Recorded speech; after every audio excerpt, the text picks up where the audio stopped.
Hi, I'm Dominic Pileggi with Wolf, and today we're going to talk about the installation of Wolf rail. In this video, you will learn how to install Wolf PVC rail, how the materials are packaged, we'll provide you with typical install standards for bottom rail height, and discuss layout. We'll also explain how to install bottom rail, balusters, and top rail using the components included in your package. We'll also show you how to ensure a clean finish using decorative brackets that cover your screws. Packaging of Wolf rail is unique. We package our top and bottom rail separate from our balusters for ultimate design flexibility and cost savings. Our top and bottom rail are packaged together, including brackets and fasteners. They're available in 4-foot, 5-foot, 6-foot, 8-foot, and 10-foot flat sections, as well as 6-foot and 8-foot stair sections. Our baluster kits are also available in 4-foot, 5-foot, 6-foot, 8-foot, and 10-foot packs. Our baluster packs are available in both colonial and square.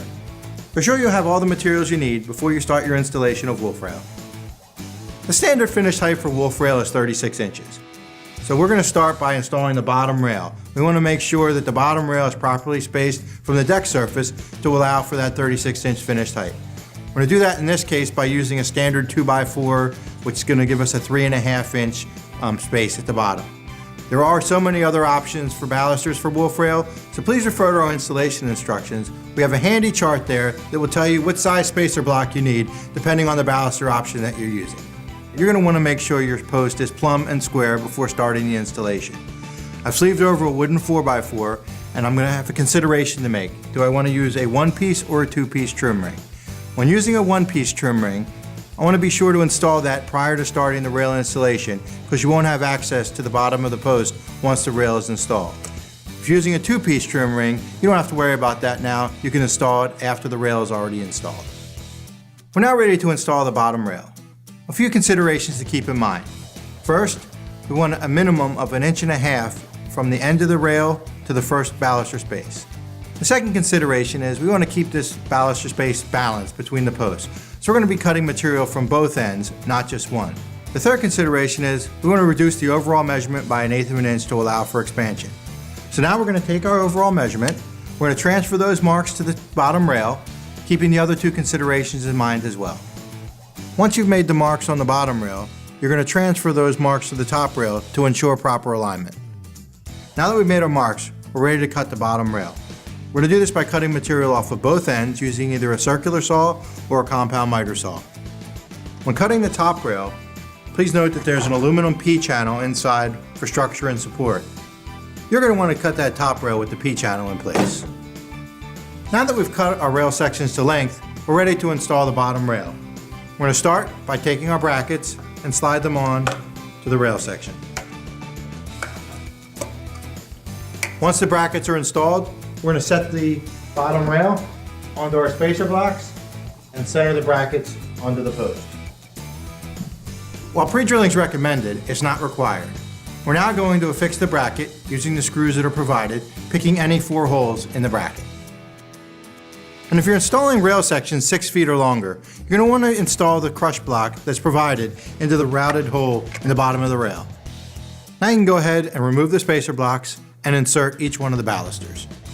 We're now ready to install the top rail.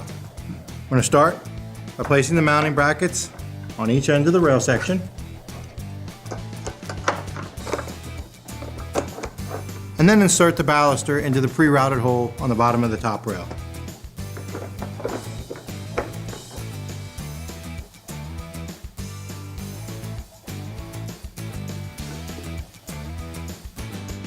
We're now ready to attach the brackets to the posts.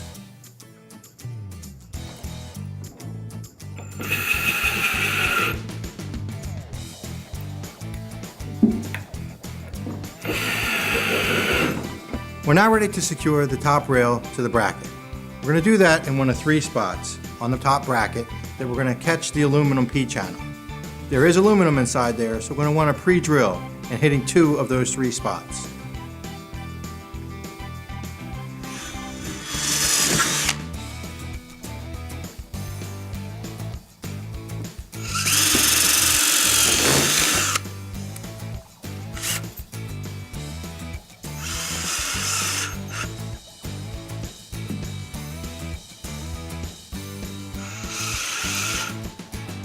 For a nice clean look, we're going to install these decorative cover brackets, which are going to cover our screw heads.